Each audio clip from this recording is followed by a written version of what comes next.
अस्सलाम वालेकुम फ्रेंड्स, कैसे हैं? अल्हम्दुलिल्लाह मैं खैरियत से उम्मीद करता हूँ कि आप लोग भी खैरियत से होंगे और आपका दिन आज का बहुत अच्छा गया होगा, खैरियत से गया होगा।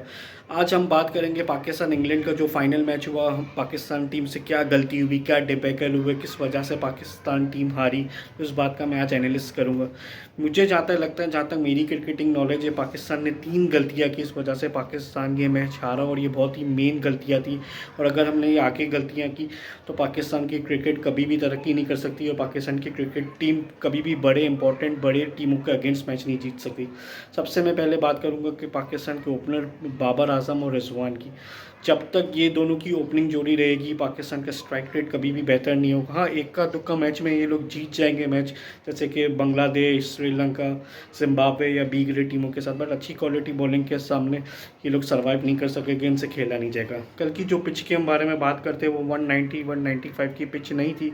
वहाँ पर 160 165 रन भी बना लेते हैं हमारे क्या कहते हैं प्लेयर्स, तो हम मैच जीत सकते हैं। बाबर आजम ने तकरीबन 27-28 बॉल पे सिर्फ 32 रन बनाए। अगर यही उन्होंने 50 रन बना लिए तो 18-20 रन बन गए होते तो मे भी शायद हम मैच जीत सकते थे। क्या गारंटी तो कुछ नहीं थी, बट एक उम्मीद हो जाती। तो जब तक ये दोनों प्लेयर्स हैं, रिजवान भी बिल्कुल सेल्फिश अपने लिए खेलना, बाबर आजम इंतहाई सेल्फिश। उनको कितने फॉर्मर क्रिकेटर्स, कमेंटेटर्स, क्या कहते हैं, दूसरे लोगों ने बोला कि भाई आप वन डाउन हो जाए, टीम के लिए आप कुर्बानी देते, बट उन्होंने बिल्कुल नहीं सुनी। सिर्फ अपनी बैटिंग करनी, अपने 50 रन बनाने, टीम बिल्कुल क्या कहते हैं भाड़ में जाए, कोई फ़र्क उनको नहीं पड़ता। बस अपनी इन दोनों को 50 और रैंकिंग इंप्रूव करनी है और पाकिस्तान जीते ना जीते, they don't concern about it. फिर एंड में ये प्रेस कॉन्फ्रेंस कर देते कि शाहीन शाह अफरीदी की इंजरी की वजह से मैच आ रहे। भाई आपने अपनी बैटिंग नहीं की, आपने अपना रोल नहीं किया। अगर आप अच्छी बैटिंग करते पूरे टूर्नामेंट में तो ये दिन देखना ना मिलता और ये कॉन्फ्रेंस नहीं करनी पड़ती, पाकिस्तान वर्ल्ड चैंपियन बन जाता। पाकिस्तान 13 साल के बाद फाइनल में पहुंचा। अब आई डोंट नो कब पाकिस्तान 10 साल के बाद पहुंचेगा, 20 साल के बाद पहुंचेगा, कभी पहुंचेगा भी या नहीं पहुंचेगा। जिस हिसाब से हमारी क्रिकेट है, जिस हिसाब से हमारा माइंड सेट है, बिल्कुल हम डिफेंसिव खेलते हैं, हम सिर्फ अपनी विकेट बचाने के लिए खेलते हैं, सिर्फ अपने लिए खेलते हैं, तो ये टीम को बहुत लेट उठता है। उसके अलावा क्या कहते हैं, रिजवान की भी परफॉर्मेंस की बात की जाए, रिजवान की भी खास परफॉर्मेंस नहीं, सिर्फ उन्होंने एक छक्का मारो, बाकी एक 50 लगाई। बाकी रिजवान की भी कोई इतनी परफॉर्मेंस नहीं, हम उनको क्या कहते हैं अच्छी बैट्समैन में शामिल कर सकते हैं। और पिछले साल उन्होंने जितने भी रन्स बनाए उन्होंने सारी एशियन कंडीशन में बनाए, जहाँ पे बाउंस आता है, जहाँ पे क्या कहते हैं बॉल मूव होना, सीम होना स्टार्ट हो जाता है। रिजवान के पास कोई शॉट नहीं होता, कोई जवाब ही नहीं होता, वो बिल्कुल अपनी विकेट दे के चले जाते हैं। अब दूसरा सबसे बड़ा मसला था कि हमारा मिडल ऑर्डर, हम 2 साल से लोग कह रहे थे कि भाई हम अपने मिडल ऑर्डर को सही कर ले, सही कर ले। हमने कोई ध्यान ही नहीं दिया। सिर्फ इफ्तिखार ने 2 मैचेस में अच्छा खेला, साउथ अफ्रीका मैच भी उन्होंने जितवाया। अगर वो मैच नहीं जीते तो हम सेमीफाइनल में भी नहीं होते। और नीदरलैंड को सबसे बड़ा क्रेडिट देना पड़ेगा कि उन्होंने साउथ अफ्रीका को बीट किया तो हम सेमीफाइनल और फिर फाइनल में गए, तो उनके लिए बहुत हमें अप्रिशिएट करना पड़ेगा नीदरलैंड की टीम को। तो हमारा मिडल ऑर्डर भी सही नहीं है। कभी हम नवाज को भेज देते हैं, कभी शादाब खान, कभी क्या कहते हैं खुशदिल शाह आ रहे हैं, कभी इफ्तिकार आ रहे हैं।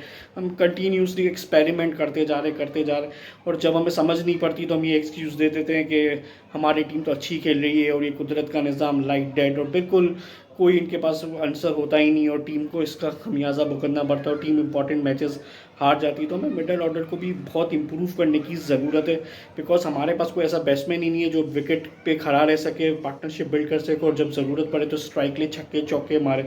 हम कराची के ग्राउंड में, दुबई के ग्राउंड में, जहाँ पे हम खेलने के आदि है, लाहौर के बेसिस पे, जब हम सेना कंट्रीज़ जाते हैं, ऑस्ट्रेलिया हो गया सबसे बड़े ग्राउंड वहाँ पे, फिर इंग्लैंड है, साउथ अफ्रीका है, फिर न्यूजीलैंड है। चलो न्यूजीलैंड में तो थोड़ा बहुत ट्रैक रिकॉर्ड अच्छा है, बट ऑस्ट्रेलिया में हमारा बहुत ही बुरा रिकॉर्ड है। मैंने पहले भी आपको वर्ल्ड कप से पहले भी कहा था कि हमारी परफॉर्मेंस अच्छी नहीं है, 1-2 मैच जीतने से आपका रिकॉर्ड अच्छा हो नहीं जाता।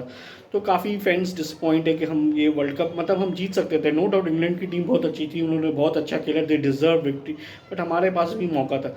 अब मैं आखिरी बात करूंगा, हमारे बॉलर्स हैं तो हर मैचेस में अच्छी बॉलिंग की, जिम्बाब्वे के मैचेस में भी अच्छी की, हमारे बेस्ट बॉलर ने हराया, इंडिया में भी अच्छी बॉलिंग की, बट बाबर आजम की सेल्फिश कैप्टनसी और उनको कप्तानी करना आती ही नहीं, इस वजह से हम मैच आ रहे थे कि कैप्टन को जब जीतता है तो क्रेडिट सारा वो लेता है, तो जब हारता है तो डिफीट भी उसको एक्सेप्ट करनी पड़ेगी। इसके अलावा नीदरलैंड से भी हमने बहुत स्लो खेला, 92 रन का टारगेट भी हमने 13-14 ओवर में बना, उसमें भी हमारे 4 खिलाड़ी आउट हो गए थे। साउथ अफ्रीका मैच में 43 पे 4 थे। फिर क्या कहते हैं शहताब खान ने और इफ्तिखार ने मैच बनाया, अगर वो नहीं खेलते तो वो भी हम मैच हार जाते। और उसके अलावा न्यूजीलैंड से तो चले हम मैच जीत गए, वो रीयूज पिच थी सिडनी की, सिडनी का ग्राउंड इतना बड़ा नहीं था एक्स कम्पेयर टू मेलबर्न का, तो वो हम जीत गए। तो फिर हम लोग बहुत खुश हो रहे थे कि यार हम मैच वर्ल्ड कप जीत जाएंगे, बट हम रियलिटी से बिल्कुल क्या कहते हैं ना वाकिफ़ थे। नावाकिफ़ थे रियलिटी से कि इंग्लैंड की टीम बहुत ही अच्छी टीम है और क्या कहते हैं उनके पास पावर हिटर है, उनकी बैटिंग ना हुए 11वें नंबर तक। आदिल रशीद जैसा प्लेयर जिसकी 11 सेंचुरी है फर्स्ट क्लास में, वो आखिरी नंबर पे खेल सकते हैं। तो आप इंग्लैंड की क्वालिटी में चेक कर सकते हैं वो किस ब्रांड के क्रिकेट खेलते हैं। तो हमने वो ब्रांड सीखा ही नहीं है, बस हमारी सिर्फ बातें हैं प्रेस कॉन्फ्रेंस में। और batting coach I don't know क्या कर रहे हैं, वो बताते ही नहीं। मोहम्मद यूसुफ उन्होंने पूरे ज़िंदगी टेस्ट क्रिकेट ओडीआई खेला है, बट वो 2020 क्रिकेट में कोचिंग कर रहे हैं, ये बात भी बिल्कुल समझ से मेरे बाहर है। अब शाहिन शाह इंजरी की बात करो, शाहिन शाह अफरीदी की इंजरी की बात करूँगा। वर्ल्ड कप से पहले ही 100% फिट नहीं थे। पहले मैच में उन्होंने अच्छी परफॉर्मेंस की थी, फिर उसके बाद उन्होंने क्या कहते हैं बांग्लादेश के मैच में अच्छी परफॉर्मेंस की, साउथ अफ्रीका न्यूजीलैंड में अच्छी परफॉर्मेंस की। पर आज के मैच में उन्होंने पूरा जोर लगाया, बट वो बिल्कुल फिट नहीं थे बिकॉज उनकी नी की जो इंजरी थी फिर से वापस आ गई। अब वो जो अनफिट हुए तो उनको काफ़ी टाइम लगेगा, बिकॉज फास्ट बॉलर की जो जान होती है वो नी में ही होती है। अगर वो भाग नहीं सकेगा तो वो बॉलिंग कैसे करेगा। और मैं एक बात बता दूं कि शाहिन शाह अफरीदी की अगर हमने इंजरी को ध्यान नहीं दिया, पर्सनली उन्होंने भी नहीं दिया, तो ये भी 1-2 साल में बिल्कुल ये फारिग हो जाएंगे और इनका कैरियर भी खत्म हो सकता है। बिकॉज इंजरी जब फास्ट बॉलर हो जाए और सीवियर किस्म की, तो उसके लिए कम करना बहुत मुश्किल रहता है, रिदम हम हासिल करना बहुत मुश्किल होता है।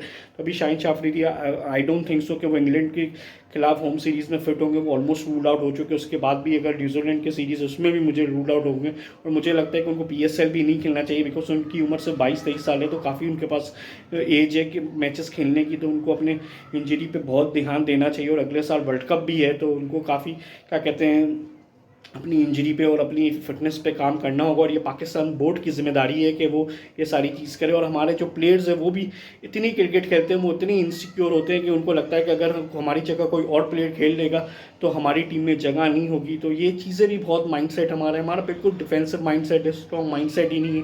ना हमारे प्लेयर्स की ग्रूमिंग है, ना उनको बात करना आती है किस तरह बात करनी। तो ये सारी चीज़ें इंपॉर्टेंट फैक्टर है। फिर हम कंपैरिजन करने लग जाते हैं दूसरी टीमों के अगेंस्ट, स्पेशली इंडिया के। तो ये सारी चीज़ हमें सीखनी पड़ेगी, फिर उसके बाद कंपैरिजन करें तो अच्छा लगता है।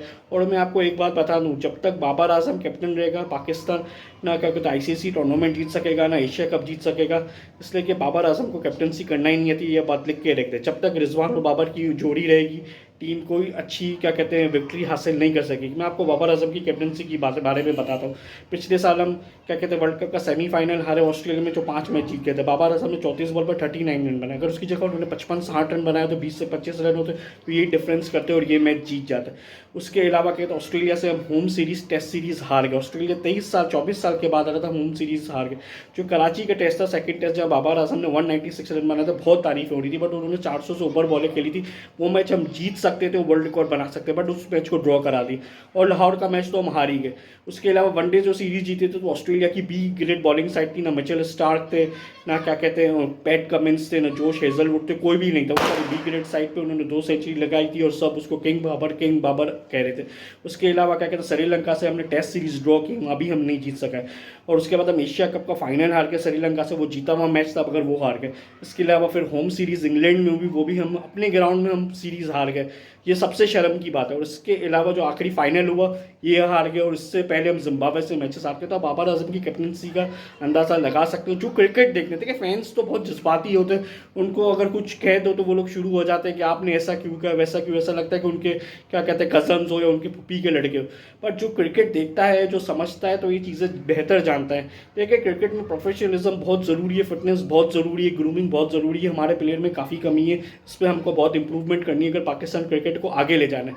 वरना ऐसे ही चलाना है, 1-2 विक्ट्री से खुश होना है, तो फिर आप क्या कहते हैं जिम्बाब्वे या क्या कहते हैं छोटी बी ग्रेड टीम के साथ भी अब जीत के भी मतलब विक्ट्री हासिल कर सकते हो और खुश हो सकते हो। तो इस पर सारी चीज़ें बहुत ज़रूरी है।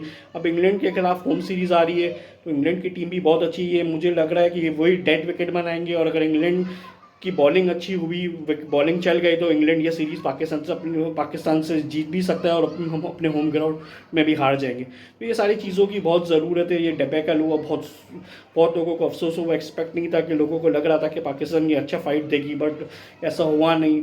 और क्या कहते हैं मैच हार गया, तो इट इज़ वेरी सैड। और ये हम लोगों को इस पर बहुत काम करने की ज़रूरत है अगर पाकिस्तान क्रिकेट के फ्यूचर पर्सपेक्टिव के बारे में सोच रहा है और फ्यूचर के लिए सोच रहा है। तो गाइस बताइएगा कि आपको कैसा मेरा व्लॉग लगा, और आपको क्या लगता है कि क्या आगे जाके करना चाहिए, कौन से प्लेयर्स आने चाहिए, कौन से प्लेयर्स को हमें क्या कहते हैं टीम से बाहर करना चाहिए। तो आपकी क्या राय है, तो आप व्लॉग में क्या कहते हैं मुझे क्या कहते हैं कमेंट सेक्शन में बताइएगा। तो तब तक के लिए गाइस आप लोगों से इजाज़त है, तो इंशाल्लाह जल्दी आप लोगों के साथ नई वीडियो में हाजिर होंगे। तब तक अपना ख्याल रखिएगा। अस्सलाम वालेकुम, अल्लाह हाफ़िज़।